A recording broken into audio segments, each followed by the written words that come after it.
Mbere y'uko utangiye kuba wavuga ati ngiye kuba nakoresha icyitwa BBL, ndagira ngo ufate iminota yawe nibura itagera no mu 10 ubanze wumve iki kintu ngiye kukubwira hano, kuko ibi bintu biteye ubwoba noneho kugeza uyu munsi. Nanone numara kureba iyi video ukaba wavuga ati ngiye kuba nakoresha BBL, ibyo ntibikureba kuko uzaba wishoye, nta wundi muntu uzaba ukugiriye iyo nama, ni ku giti cyawe kuko uzaba wirengagije kuba wabonye iyi video. Ngaha tugeze noneho ushobora kwita wakibaza ati iyi BBL iyo bivuze iki? Iyi BBL nta kindi kintu bivuze usibye ko bisobanuye ko ari Brazilian Booty Lift. Ku bantu babizi bo noneho bukundusha barabizi ko iyi Brazilian Booty Lift nta kindi ikora ni ukongera ubwiza bw'ikibuno cyangwa se ukabona imiterere y'ikibuno y'umuntu wari unanutse cyangwa se wari ufite ikibuno gitoya cyane, ikibuno cye cyamaze kuba ikibuno kinini. Icyambere anga giteye ubwoba ni ikihe? Laligo King Size Super Form, igisubizo kuri ba bagabo bose bafite ikibazo kijyanye n'akanyabugabo. Ese kuri wewe ushobora kuba ufite igitsina kikunanira mu gihe ugiye kuhatera akabariro kikaba gicika intege, ndetse ukaba nawe ufite igitsina kigutera ipfunwe kubera ingano yacyo. Iyi nta yindi ni Laligo King Size Super Form igomba kubigufashamo. Iyi Laligo King Size Super Form ikindi kandi ifasha babandi bakeneye kuba bakongera umubare w'intangangabo zabo, babandi bafite intanga zabaye ibihuhwe. Dukeneye dusange hano mu mujyi kuri Shike, cyangwa se uduhamagare kuri izo nimero ziri hejuru yawe. Ubuzima buzira umuze, murakaza neza.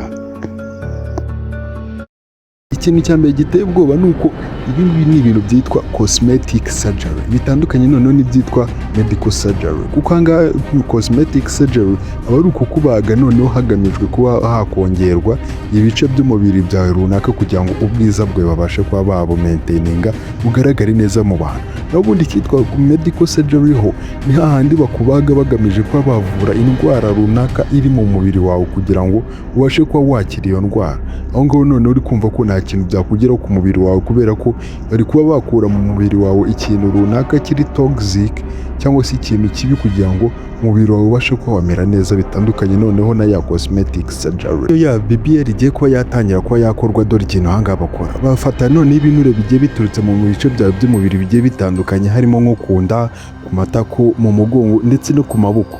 Ibyo bintu rero noneho nta kindi bakora, ntabwo bahita babifata ako kanya ngo bahite babigushyiramo mu mubiri wawe ako kanya, ahubwo barabifata ibyo binure bakajya kuba babinyuza noneho mu mamashini aho abigiye kuba byatunganyirizwa. Ubwo cya mbere noneho baba bakoze ahangaha nicyo cyitwa liposuction. Baba bagiye n'ubundi guhita bafata bya binure n'ubundi bakuye mu mubiri wawe muri ibyo bice bigiye bitandukanye, ibyo binure bakabyongeramo ibizwi nko kuba nyine baha shape ikibuno cyawe, bakaba bakongeramo n'ibizwi nka volume kugira ngo nyine cya kibuno cyawe noneho kize kubasha kuba cyabyimba kikaba kinini cyane. Zanga ugomba kwita umenya ko ibi bintu bitandukanye n'ibyitwa implant. Implant aho baba bagiye gufata nk'ibindi bintu runaka cyangwa se ibikoresho runaka bakabyifashisha kuba nyine umubiri wawe wagira shape runaka cyangwa se wasa neza bitewe n'ukuntu wenda ubikeneye. Noneho ibi ngibi byo ikintu baba bagiye kuba bakora, baba bagiye gufata bya binure biri mu mubiri wawe hirya no hino hagiye hatandukanye, bakaba noneho babyohereza mu kindi gice cy'umubiri runaka. Ahangaha noneho tugeze ushobora kwita wibaza ese ibi bintu kuba bagiye kubikora gutya, ntabwo umubiri wawe ushobora kuba wenda waresponda mu bundi buryo cyangwa se wagaragaza ibimenyetso runaka yuko udakeneye ibyo binure? Ahangaha ndagira rwose nkubwire ko amahirwe ari hasi cyane, kuko nibura bavuga ko kugira ngo umubiri wawe ubashe kuba wakanga nyine igice cyaguturutsemo n'ubundi amahirwe aba ari nibura kuri 98%. Noneho turebere hamwe ukuntu bigenda iyo ugeze kwa muganga ugiye kuba wakoresha iyi BBL. Tujye kurebera hamwe step kuri step cyangwa se intambwe ku yindi, ku buryo turamenya ati BBL itangira gutya kugeza ku musozo, iyo kugeza ubonye iyi resulta za nyuma bigera gutya ahangaha.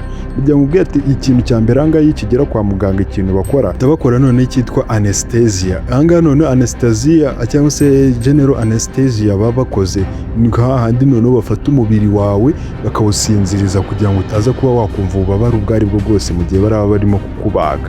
Ibi byonyine bifite risike yonyine bwayo yo kuba byakugeza ku rupfu, dore ko nibura hariho abantu benshi cyane bagiye bapfira muri ibi bintu, dore ko bagiye bamwe na bamwe babasinziriza, usanga kuba bava muri situation cyangwa se kuba bakisanga ari bazima nyuma y'uko babakoreye iyi operation birananiranye kubera ko babikoreye n'abaganga badafite uburambe cyangwa se abaganga batabashije kuba babimerita. Ibi nabyo uba ugomba kubyitondera cyane kuko iyo ugiye ku muganga wa magendu cyangwa se umuganga utazi kuba yatera izi nshinge za anesthesie generale, amenye ngo uraza kuryama ryari cyangwa se uraza kuba wabyuka ryari, nyine we abikurikirane neza. Uba ushobora gusanga ubuzima aha ngaha buhita buhakikira burundu ntuzongere kubyuka ukundi. Ikindi aha ngaha kuri step ya kabiri baba bagiye bahita bakora icyitwa liposuction. Aha ngaha ni handi bafata ibya binure biturutse hirya no hino mu mubiri wawe, byagiye bituruka ku matako, ku mugongo, ku maboko ndetse no mu bindi bice bigiye bitandukanye bagiye barebamo nyine bifite ibinure byinshi.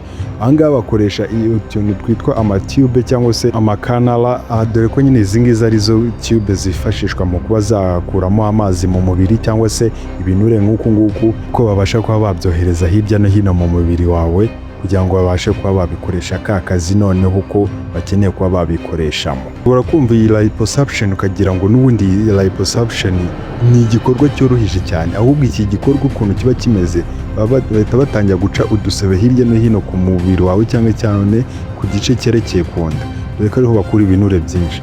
Bagatangira gukata udusebe dutoya, bamara kudukata utwo dusebe niho binjizamo ka gakiyube cyangwa se ya kanala yacu, bagatangira kujya bajomba bakuramo.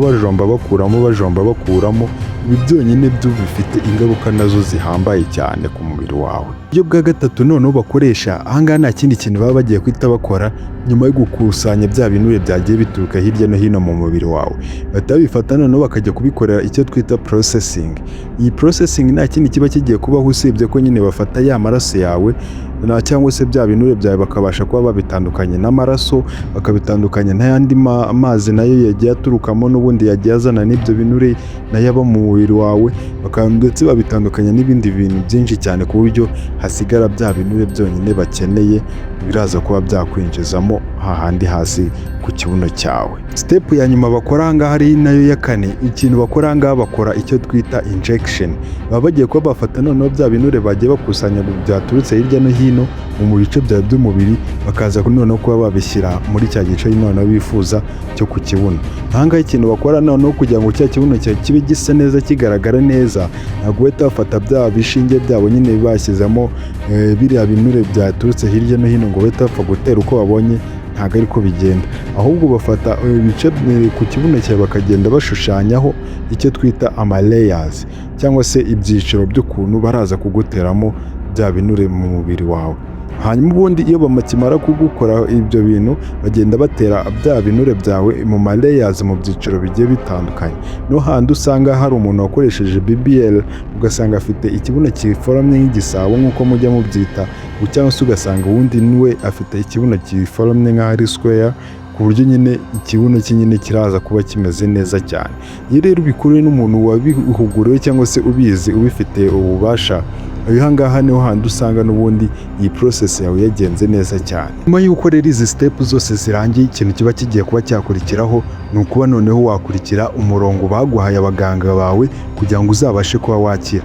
Dore ko nyine niba uri umuntu ukora akazi kagusaba kwicara, n'akazi ko muri office cyangwa se akandi kazi kagusaba kuba wicaye ahantu hamwe, kugira ngo ubwire ko gukoresha BBL ntabwo ari ikintu cyiza nagushishikariza kuba wakora. Dore ko nibura iyo umaze gukoresha ziriya process zose twakubwiye ruguru, aha ngaha ikintu kiba kigiye kukubaho kubera ko ikibuno cyawe urumva kiba cyamaze kwiyongera kandi bacyongeyemo ibindi bintu, ntabwo ako kanya wabasha kwicara.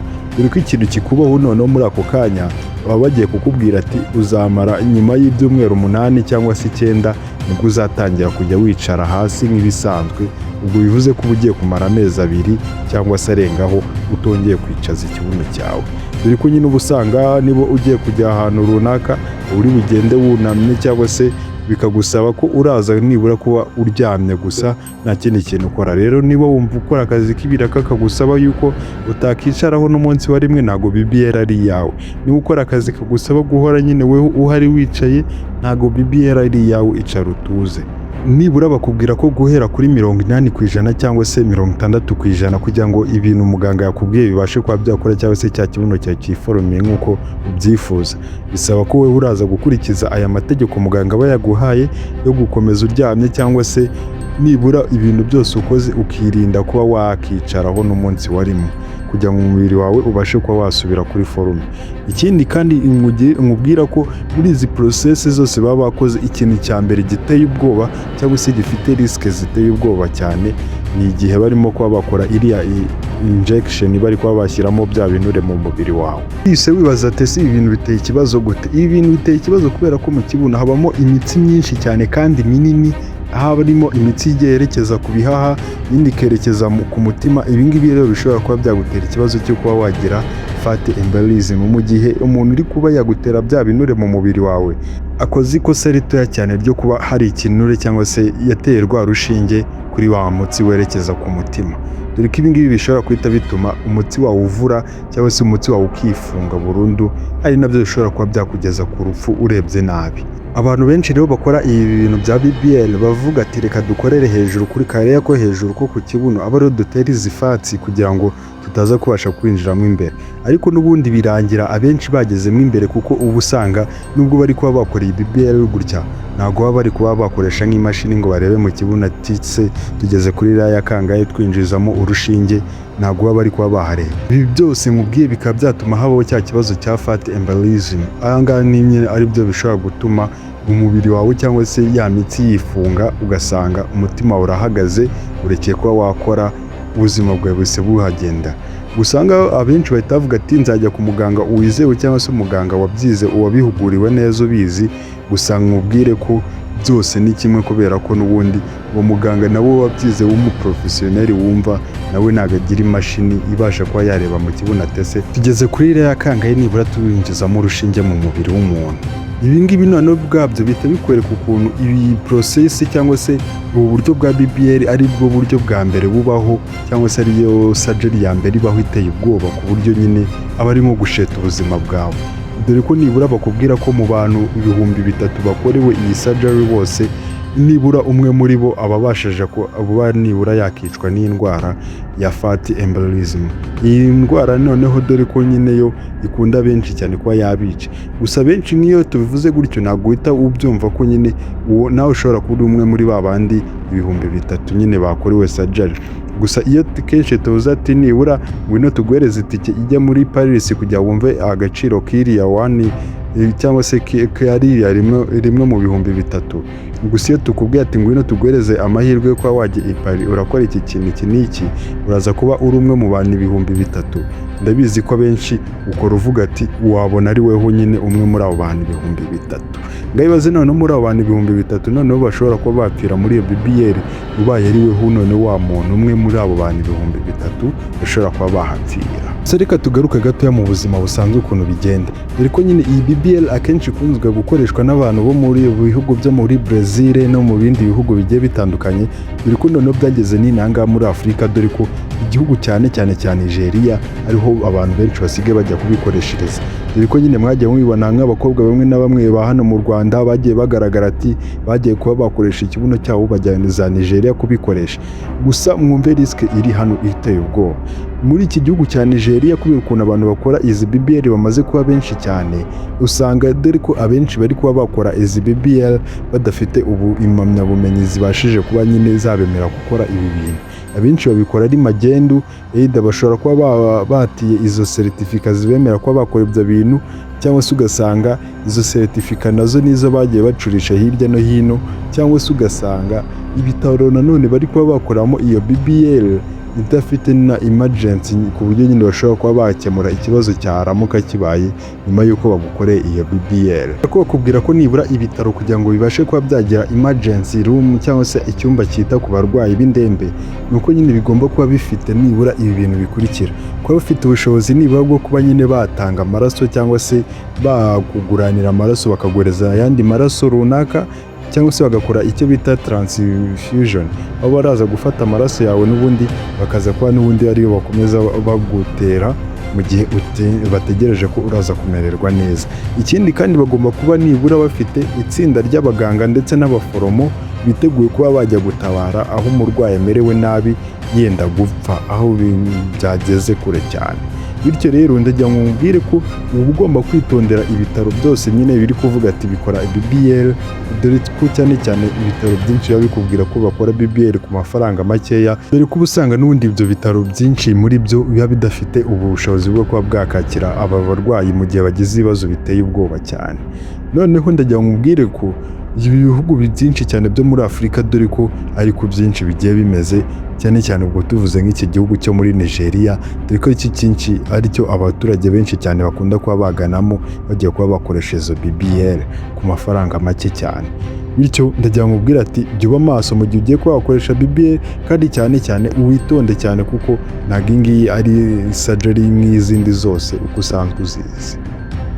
Jye nagutegura ikiganiro nitwa Abdati.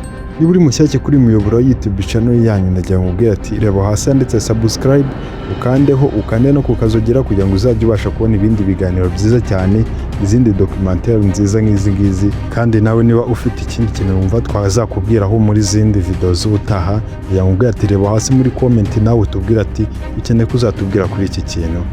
Ciao.